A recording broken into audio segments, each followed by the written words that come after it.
Hello. अगर कोई ट्रेसपासर settled position में है कुछ टाइम से और उसने सूट पे ट्रेसपास किया है और जो ओनर है लैंड का वो सामान उठा के ट्रेसपासर का बाहर फेंक देता है, तो उस केस में ट्रेसपासर सूट करता है ओनर के ऊपर। क्या ट्रेसपासर विन करेगा?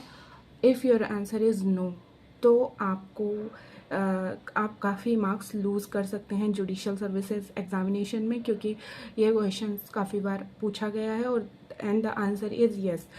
And how it is reasonable, logical, I would be dealing with you uh, within some time. So let's start with section 6. So here I would be discussing the essential element of section 6 and how it is different from section 5, and how is it different from section 7. So basically let's read the Barak language. Section 6, suit by person dispossessed of immoral property. Here आपको जो notice करने की चीज़ है वो dispossessed है यहाँ, यानी कि disposition is essential for section 6.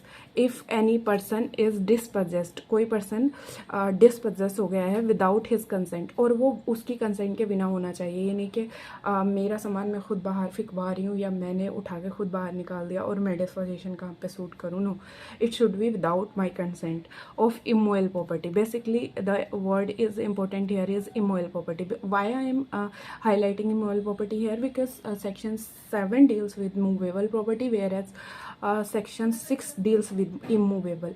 तो सेक्शन 7 और 6 में ये डिफरेंस है कि सेक्शन 6 इमूवेबल से डील करता है और सेक्शन 7 मूवेबल से। Otherwise then in due course of law.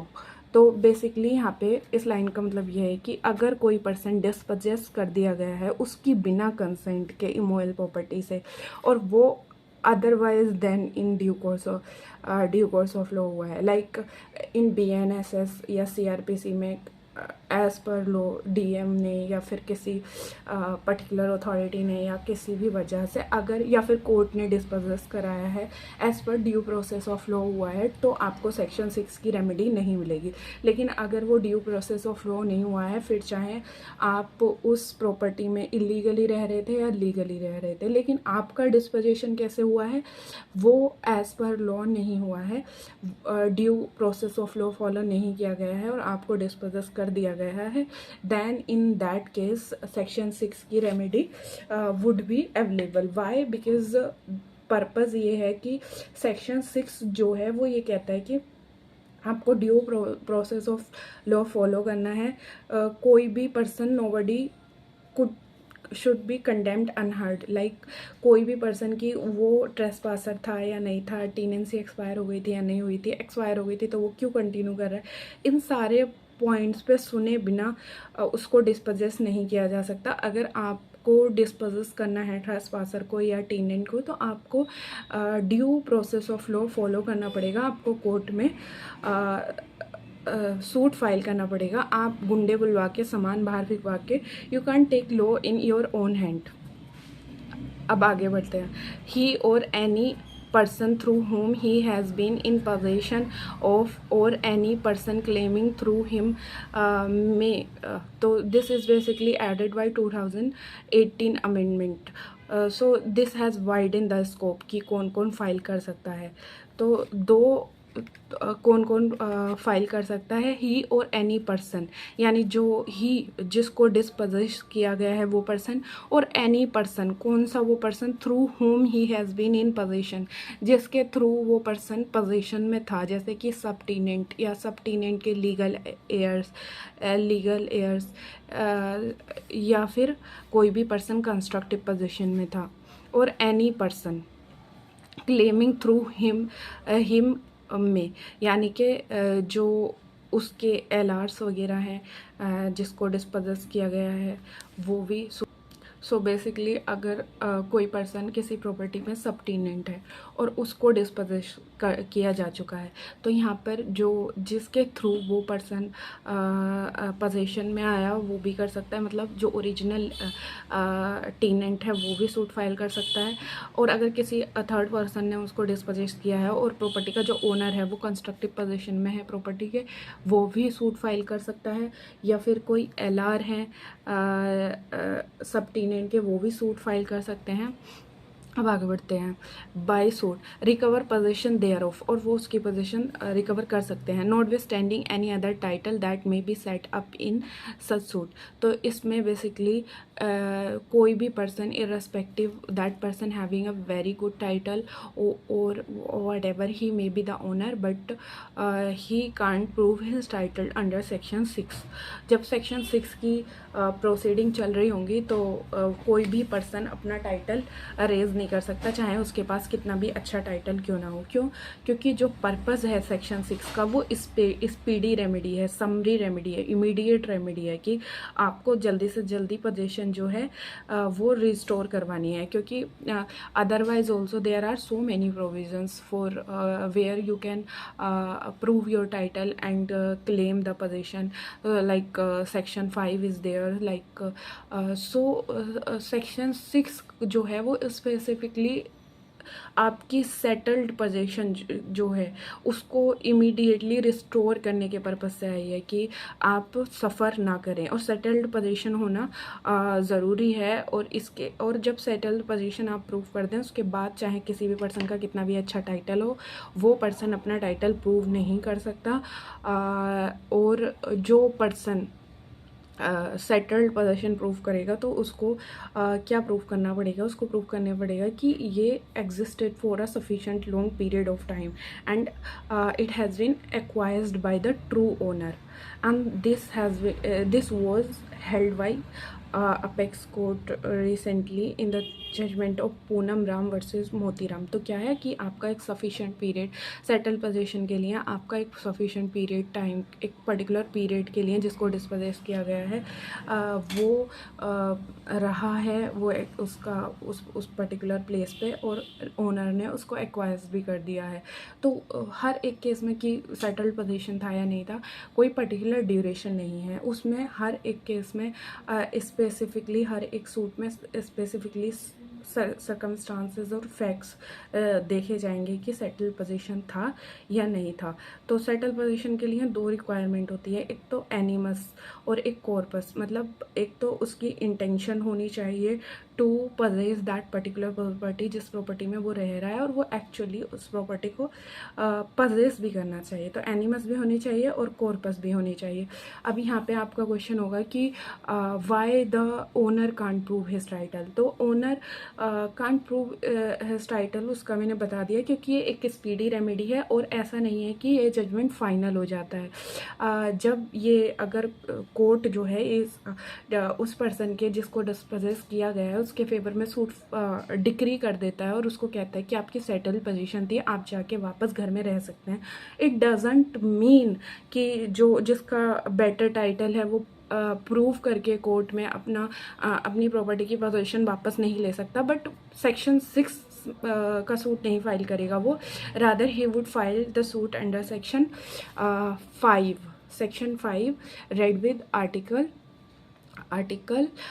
64 of Indian Limitation Act or section article 65 of Indian Limitation Act.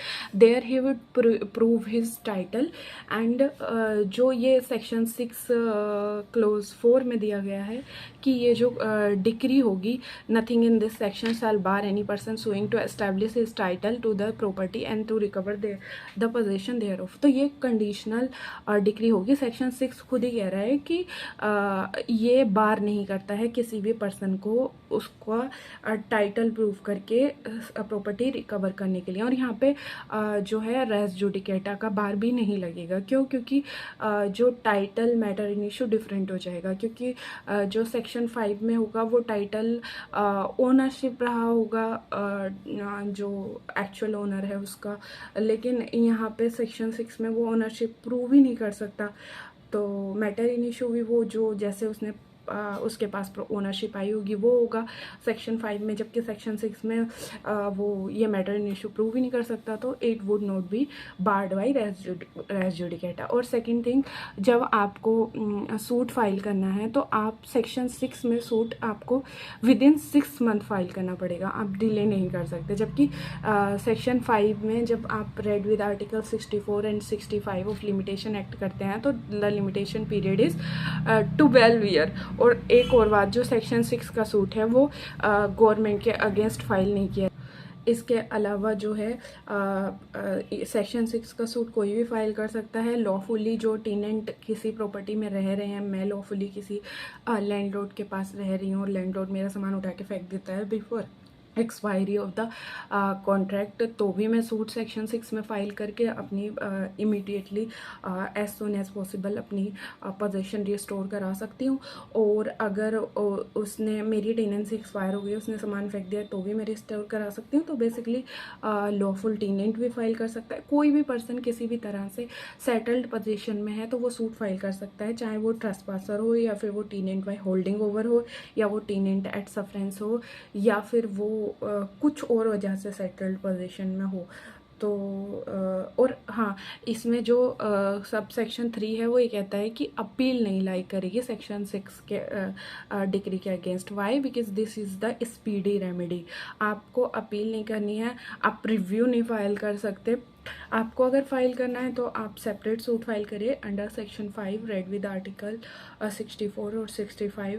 So here can't file appeal और कांट फाइल रिव्यू। ऑल्दो जैसे कि अगर x party court ने सुना किसी को जिसको डिस्पोजेस कर दिया गया, उसको एक्स पार्टी सुना, वो अदर पार्टी जिसने डिस्पोजेस किया था वो आई ही नहीं और वो जेन्युइनली प्रूव कर सके कि एक्चुअली में इन वजह से नहीं आई, कोई पर्टिकुलर रीज़न वो सेटिस्फैक्ट्री कोर्ट को दे सके, तो ऑर्डर 9 रूल 9 में की प्रोसीडिंग हो सकती हैं। मतलब रिव्यू नहीं होगा लेकिन x party degree set aside की जा सकती है सेक्शन 6 की। और एक्स पार्टी प्रोसीडिंग के अलावा रिवीजन भी फाइल किया जा सकता है अंडर सेक्शन 115 ऑफ CPC। और वैसे भी as per section 110 of Indian evidence act. And do let me know in comment section कि अभी BSc का कौन सा सेक्शन है। उसमें जो है पोजीशन को प्राइमा फेसी एविडेंस माना गया है ओनरशिप का, तो इस वजह से भी इतनी ज़्यादा वेटेज है पजेस्ट्री टाइटल की। तो और सेक्शन 6 में जो है ये लिखा गया है रिकवर पोजीशन देयर ऑफ, मतलब आप उस पर्टिकुलर स्पेसिफिक प्रॉपर्टी की पोजीशन रिकवर कर सकते हैं, किसी और प्रॉपर्टी की नहीं। ये नहीं कि आपको A प्रॉपर्टी से डिस्पोजेस किया गया और आप B प्रॉपर्टी की पोजीशन मांगे। अब आ जाते हैं सेक्शन 5 पे। तो सेक्शन 7 तो मैंने बता दिया था कि वो इसलिए डिफरेंट है क्योंकि वो मूवेबल प्रॉपर्टी से डील करता है और सेक्शन 6 जो है वो इमूवेबल प्रॉपर्टी से डील करता है। Now come to section 5। जो सेक्शन 5 है वो एक तरह से डिक्लेरेटरी प्रोविजन है और जो सूट फाइल होगा वो सिविल कोर्ट में होगा और gateway of CPC obviously is section 9। तो जो अगर सेक्शन 5 नहीं भी होता तब भी section 9 CPC read with other substantive law would have done the same job. तो अब इसको पढ़ लेते हैं। रिकवरी ऑफ स्पेसिफिक, मतलब उसी इमोयल प्रॉपर्टी की रिकवरी है, कोई और इमोयल प्रॉपर्टी की रिकवरी नहीं है। मतलब आइडेंटिफाई करनी पड़ेगी कि आप किस प्रॉपर्टी के लिए सूट फाइल कर रहे हैं।